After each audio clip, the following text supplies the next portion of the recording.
Good morning friends. এখন বাজে 11:30। তো চলে এসেছি রান্নাঘরে। তো আজকে ভাবছি একটুখানি মেটের তরকারি বানাবো। মেটের তরকারি বলতে পারো বা মেটের চচ্চড়ি বলতে পারো। তো ভাবছি তোমাদের সাথে একটু শেয়ার করি। আজকে আর অন্য কিছু দেবো না, মেটে চচ্চড়িটা কীভাবে রান্না করছি তোমাদের সাথে শেয়ার করব। তো চলো রান্না স্টার্ট করি। তো ফার্স্টেই দেখো মিক্সিতে আদা রসুন কাঁচা লঙ্কা নিয়ে নিয়েছি, বাটবো। আলুটাকে দেখো এইভাবে কেটে নিয়েছি। আর আমি মাছ মাংস যে কোনো কিছুই গরম জলে একটু ধুয়ে নিই, তো ওর জন্য মেটেটাও গরম জলে ধুয়ে নিচ্ছি। আর সর্ষের তেল দিয়ে দিলাম কড়াইতে। আমি কিন্তু অল্প সর্ষের তেলেই রান্না করছি, কারণ লাস্টে একটু ঘিও অ্যাড করে দেব।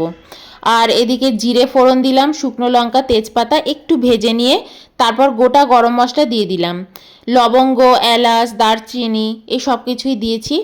আর আলুটাকে একটুখানি তেলের মধ্যে দিয়ে নাড়াচাড়া করে নিয়ে নুন হলুদ দিয়ে ভালো করে একটুখানি ভেজে প্লেটের মধ্যে তুলে রেখে দেবো আলুটাকে।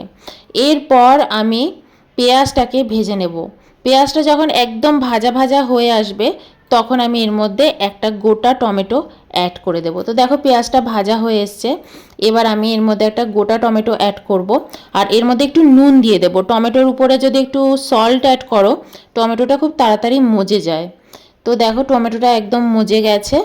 এর মধ্যে আমি রসুন আদা কাঁচা লঙ্কার পেস্টটা অ্যাড করে দিয়েছি, ওর জন্য সবুজ সবুজ রঙের পেস্টটা হয়েছে। এর মধ্যে কোনো শুকনো লঙ্কা আমি এখনও দিইনি। জিরে গুঁড়ো শুকনো লঙ্কা গুঁড়ো হলুদ গুঁড়ো কাশ্মীরি লঙ্কার গুঁড়ো অ্যাড করে দিলাম, ধনে গুঁড়ো অ্যাড করিনি। আর লাস্টে একটু নুন আর একটু চিনি অ্যাড করেছি টেস্টটাকে ব্যালেন্স করার জন্য।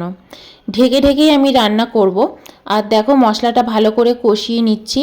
একটুখানি টক দই অ্যাড করেছি, টক দইটা ছিল বলে অ্যাড করেছি, তাতে টেস্টটা খুব ভালো আসে। আর দেখো তেল ছেড়ে বেরিয়ে এসছে মশলা থেকে।